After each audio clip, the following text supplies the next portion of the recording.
How to Build a Tent, the podcast on how to make you successful. My name is Matt Williams. Thank you for listening to the show, sharing the show. You can do that by sharing us when you're watching us on the social media sites, live streaming 12 p.m. Pacific. You can share the link on the YouTube if you're listening on YouTube. And if you are listening on iTunes or the other podcast applications, I'm sure there's a way to share it as well. On iTunes, you look at those three little dots at the bottom right. You can share the show. I really appreciate that. Helps get the word out, helps to continue the growth of this show and get the word out so that we can be a blessing to many, many more people. It's Friday. We made it.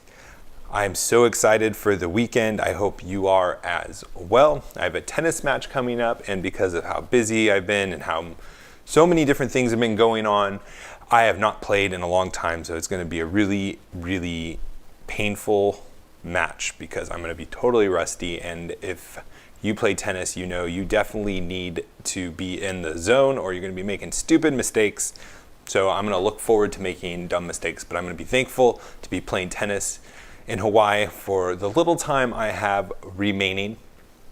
Got my HtBT hat on. For those of you watching, you're going to be able to buy one of those in the store when our website comes out, coming up really soon. Stay tuned to that. I've also told you about the portfolio. You'll be able to peek into my portfolio through a subscription and all that good stuff that's coming our way. Next Monday, so it's going to be a show that's coming out Tuesday. I'm really excited. We have an artist coming on the show, and we're going to talk about the business of art. And this is going to be applicable not just for artists, but anybody who is doing design work, anything UX, UI. Because we're going to talk about just the art of selling, or the business of selling art. I guess it could be an art as well. And what you have to do something like that. Because art is such a funny thing. It's very like in the eye of the beholder-esque, I guess, is a better way to say that, because a painting in and of itself is just the cost, the time that went into a painting. But what makes a painting so valuable is the demand for it. It's kind of like money, actually, and it's just as much as valuable as what people think. So we're going to get into that, talk about pricing. We're going to talk about getting into galleries and some of the surprises and struggles. I'm really looking forward to that, so stay tuned to that interview as well. If you have any other people you would like me to interview or professions you want to hear more about, maybe a business lawyer. I have a few friends that are in the law profession. I'm sure would love to do this show. Reach out to me. Find me on How to Build a Tent. You can email me, matt@howtobuildatent.com. Please give me a follow, like me on the social media sites, and just reach out to me. I'd love to hear from you. Appreciate it with any recommendations that you may have. Let's see what else. Oh, I have to do my contractual obligation. We are part of the Fight Laugh Feast network. Over to fightlaughfeast.com. Put in HtBT in the memo field and you'll get this mug for free. And along with that subscription, you get a bunch of other benefits, new exclusive content for members only that comes out all the time. David just does such great work over there. And you'll get to be part of the network and what God is doing. And that is an amazing feeling to have, to know that you are contributing to what the Lord is doing. Speaking of that David guy, we had another one of our good conversations. I haven't talked to him in a long time because, again, I've been busy. We had a good conversation, was it yesterday? Or maybe the day before. And we were talking about investing, and I really have gotten him into investing. And we were just talking about one of the side benefits of investing, besides the benefits of actually making money and making more than you would if you just had your money in a savings account, is the mind shift change that happens. And you don't even have to really invest a lot of money to have this happen, but just to see, I think it's just seeing the tangible or like the visual from day to day or hour to hour, depending on how long you look at your portfolio for or how often you do, and seeing how the price fluctuates up and down and seeing your money go up and down. It really just gives you this perspective on cost benefit analysis, on other things too, not just investing. And you just start seeing the world in a very different way. And it just reminded me, that conversation, to remind you guys that you need to be investing. You need to be having a strategy for retirement, and not just for the long-term returns that you'll have, but also because that mind shift is healthy, and just having a focus on your money and seeing and trying to be the best stewards of it, of saving it, of putting it, investing it in companies, and using it for the glory of God. Just all of that investment helps you do that better. So I wanted to encourage you with that. All right, now let's get into some of the topics that I wanted to talk about today. And the first one is this electric vehicle push. Now, we know Tesla has pretty much dominated the electric vehicle market. Chevy had the Volt, which is just a terrible car. I think it went like 30 miles, not per gallon, just 30 miles period, and then it was done. 30 miles for a full tank of charge, or however you quantify how long you can go in an electric car. I don't know. I don't have an electric car. Probably won't for some time, if ever. And then this week we've seen Volkswagen come out with one, Mercedes come out with one, which they're Daimler, I think, is the company that owns Mercedes. And then I saw today Ford's coming out with an electric truck, and they are making a push to the electric in the electric space as well, even though they haven't had that much success. And I was just thinking about this. I really disdain it. I've been disdaining the electric car company for so long. It's probably because I just think it is so just counterproductive to what their goal is. And it drives me nuts because then they become pretentious in a lot of ways too. If you own an electric car, I hope you're not like that. I'm not saying all electric car vehicle owners are like this. In fact, I know that Tesla is a pretty cool car in a lot of ways. It's fast, it has a lot of torque. They're nice cars, they look good. So I'm not hating on you if you have an electric car, but if you are those people, and they're typically, I found them early on in the Prius world, where they're like kind of like smug and they think they're better than you because they have this hybrid car. And I just want to like yell at them, where do you think that electricity comes from? It comes from coal, because we don't invest in nuclear power plants anymore. I came from California, and in fact, we took down that San Clemente power plant, or the nuclear power plant. We don't use it anymore, and that's like the cleanest form of energy, and we're not even doing that. We're just funneling electricity, or funneling coal into electricity to get these hybrid cars, and they think they're saving the universe, but they're just burning coal. Not to mention how much damage these batteries do when you have to get rid of them. They are like so much more harmful to the environment. So the combination of the batteries being harmful, the coal burning, I don't think it's that much better for the environment than good old gasoline. Call me crazy. But just what drives me over the top is just the smugness of them, like the condescending, like, oh, I drive an electric vehicle because I care about the environment so much more than you. You're probably doing more damage to the environment than someone who's driving a beautiful F-150 Raptor truck. Oh, I want to get one of those.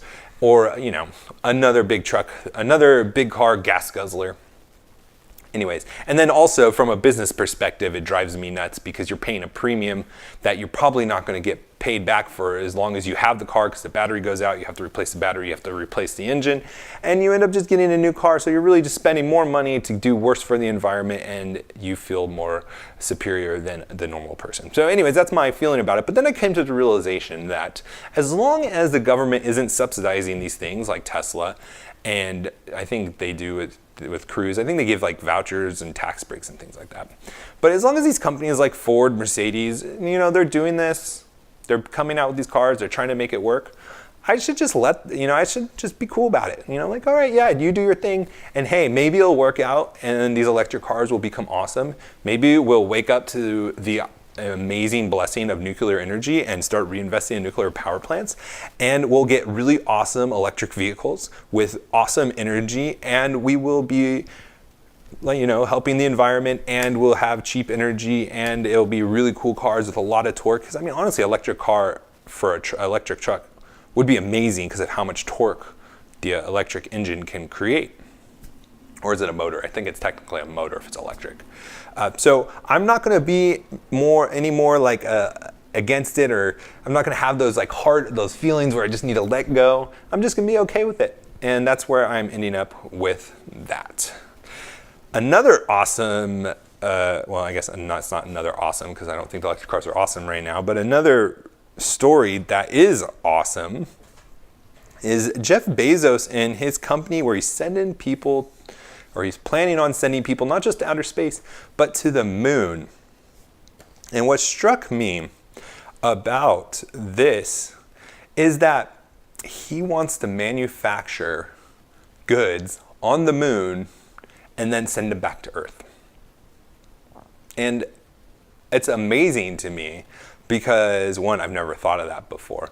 But then when you think about it, what kind of world are we going to live in 15 to 20 years when we're going to have people going to work on the moon, hanging out in the space colony on the south pole of the moon, and shipping goods back? And what does that mean for business? How can we find advantages, competitive advantages to doing that? What could we do on the moon? It's like, that is such a crazy, crazy thing to think about. It's funny, I go back to a story when I was a young buck and I was interning for a management training program. Like, a select group of people got to go through this course where the company prepared you for being a manager, just like the program states, management training. And I had a question about property rights because it was in the real estate space. And I asked, what are we doing about, what did I say? What are we doing about property rights in outer space? Now, I don't know if you know this, but you can have property rights in the sky, and like, you can't block other buildings because some people own the sky. You can own minerals in the ground. It's not just like the land that you own that's like where you build things on top of, but there's the sky and there's underground mineral rights, they call them. And I just had a stupid question, like, well, what about outer space? And it was a stupid question. As soon as I said it, I knew I was just being an idiot. And then the guy I asked was looking at me like, oh my gosh, how did you get into this program? But now it's like, you really got to consider that stuff. Like, who owns the moon?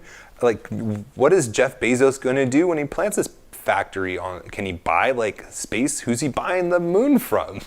I mean, he can afford it. I saw another statistic. He's investing $1 billion a year into his space company. $1 billion. I can't even fathom that. He is putting his own money. He's selling Amazon shares every year to invest $1 billion, not $1 million, $1 billion with a B.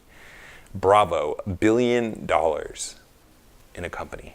It's mind blowing. Anyways, if this thing works out, I mean, if we start to see these companies start sending people out of space, if we start seeing manufacturing in the moon, and apparently he thinks it could be a lot cheaper than manufacturing in other countries, that is going to be amazing. Like, who's going to govern the moon? Who gets it? Do we get it because we planted a flag on the moon? Do we own the moon as the United States? I don't know. It's a crazy thing to think about, in my opinion.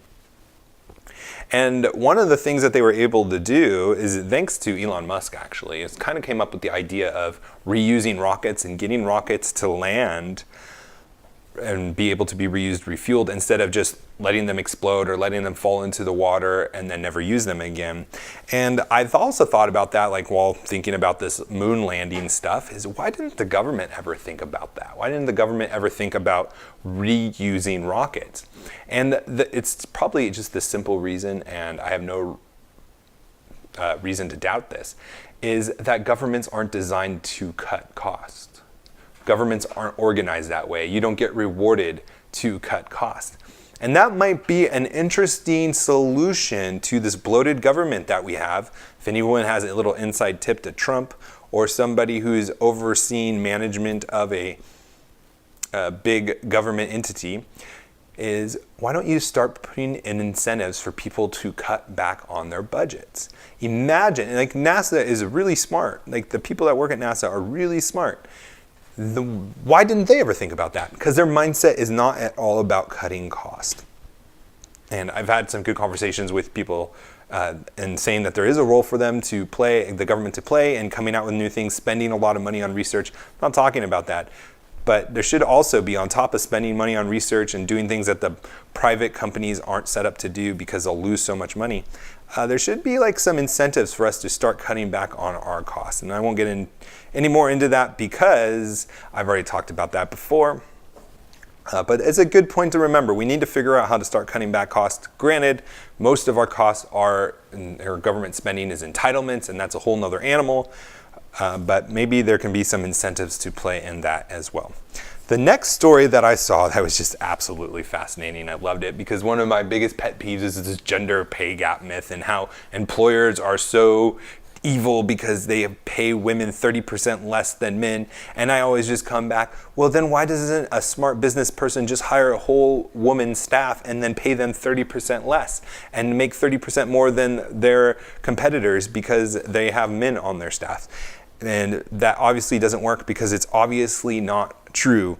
And I love this article that is talking about Uber and how Uber drivers have males making more than women. And it's like, whoa, Uber is taking more money from the female drivers than the male drivers? I tweeted that on Twitter, and I tweeted that on Twitter, it's redundant. And I just like this being sarcastic about it. But it's funny because obviously they're not doing that, right? So what is the difference? And you read in the article, it says this. The authors found that the gender gap is caused by 3 factors: how long they've been driving on the platform, preferences over where and when to work, and driving speed. The authors include economists from the Graduate School of Business and Stanford Institute of Economic Policy Research at Stanford University, and Jonathan Hall, chief economist and director of public policy at Uber. This suggests that as the gig economy grows and brings more flexibility in employment, women's relatively high opportunity cost of non-paid work time and gender-based preference differences can perpetuate a gender earnings gap even in the absence of discrimination. So they're saying here that it is absent of discrimination. That is not the reason there is a pay gap at Uber. Earnings are not related to the time of day drivers work, and the gender wage gap was not explained by the choices of customers. So it's not the customers picking men over women. It's not discriminatory policies by Uber, but it's just the behavior of men and women who decide to drive for Uber. And that is another great thing about tech, is that these culture warriors, quote unquote, aren't going to be able to hide behind their flat out arguments that are unproven, but we're going to be able to prove it because, like Uber, they collect data. They know everything about the drivers. They know everything about the customers, where they go, how often they spend money, who they picked, who they don't pick, who they rate, who they don't rate, how long the trip was, how fast they were driving. All that information is collected. And so they are able to prove that it's just natural that women don't work as much, they don't drive as fast, they don't do as many hours as men do, and therefore the men make way more money. I think it's $989 a month is the average male earns versus the average female earns $361 a month. And the other thing that I love about this story is it proves that gender is a thing. This new area to be employed where there can be people who rent their cars and rent their driving time to drive other people, to take their capital, their cars, and use them to make money. No one told men to work more than women. No one told women to work less than men or to not drive as fast. But out of the large scale population, we're starting to see gender differences. And it wasn't cultural. The society didn't tell male Uber drivers to drive faster. It's too new of an industry. There was no guidebook that Uber gave that said, men, you need to drive more often. You need to pick up people in this area. You need to, drive faster. Women, you can't go in these areas. That was not done. But it was just the natural differences in men and women's preferences on how they drive, where they work, how often they work, that we see this difference in pay gap. And it just proves that men and women are different. It has nothing to do with culture. Culture hasn't had this technology around long enough to be influential in it. And that is just one of the things that I absolutely love about this story. All right, it's Friday, so that means that Saturday, Sunday, whenever you take your day of rest, make sure you take your day of rest, unplug, trust God to be your provider, and take time to spend with your family, refresh yourself, take some time to relax, to think, to pray, to think about what you're doing with your life long term. It is going to be one of the major keys of your success if you can start doing that every weekend, every week, and be consistently doing that. Your family will benefit, you yourself will benefit, and your career and your businesses will benefit as well. Trust me. Now let's go out and be successful.